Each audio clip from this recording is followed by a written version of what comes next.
And everybody who is being courageous and brave in these times, which includes every single one of us that continues to show up every single week.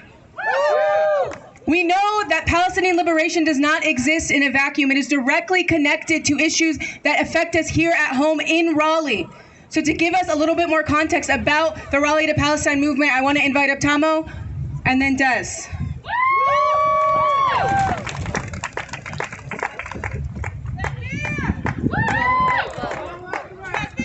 Allahu Akbar.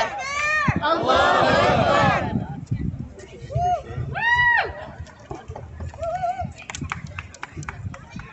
Peace, peace. My name is Tamo. I'm an activist and an artist from the Congo. And today is land back, so I just wanted to share some thoughts with y'all. In 1800, Western powers held roughly 35% of the Earth's surface.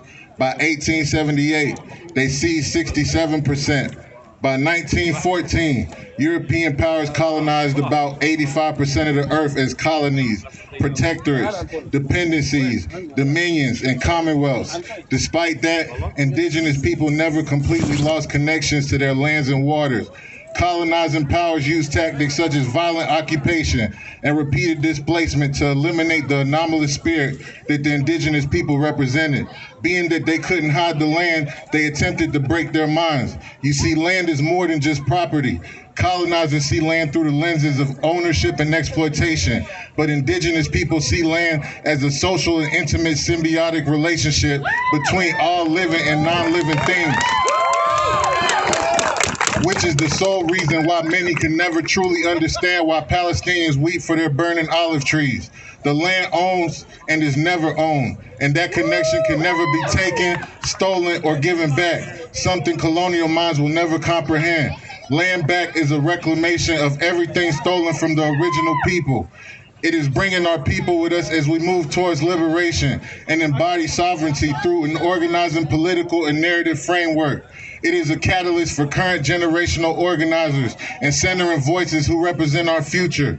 It is recognizing the interconnected struggle of all oppressed people, land and freedom, tierra et libertad, the interdependent concepts that only exist when we decolonize our minds and practice direct action. It's not just material, it's spiritual and transformative, where land is no longer property but community, rejecting the social contract of capitalism.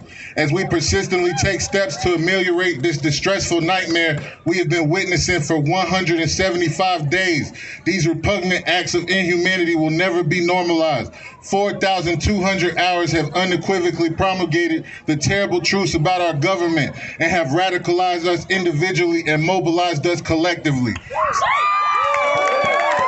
Since the introductory stages in October, I could only think of my fellow brothers and sisters in the dark continent simultaneously suffering in places like Sudan, where their violence has been silenced for a whole calendar due to the color of their skin.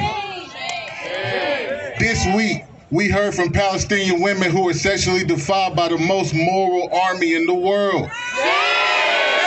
And I couldn't help but think of my distant relatives in East Congo who have also been dealing with the same haunting experiences, where widowed mothers are being forced at gunpoint to do the most abhorrent indecencies. Shame. We must not sacrifice the veracity of these testimonies for the sake of personal comfort.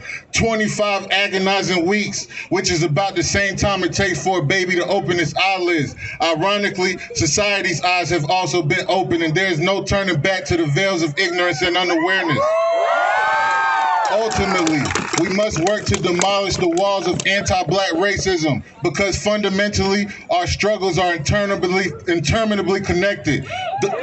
Though we are a week away from half a year of fighting, and at times you may feel overwhelmed, we must remember, even MLK said in 1966 that he was tired of marching for something that was his since birth, but he never abandoned the cause. Therefore, even when we feel overwhelmed, we must find the strength to persevere. We must branch out with our brothers and sisters beside us and not only mobilize through these demonstrations, but also meticulously organize, voraciously educate ourselves, and take valiant action until we dismantle settler colonialism and take our lands back. We are the answered prayers of our ancestors. Free Palestine, free Haiti, free Sudan, free Tigray, free Congo. Until we secure our lands back, we must continue to fight together. Solidarity forever. Peace.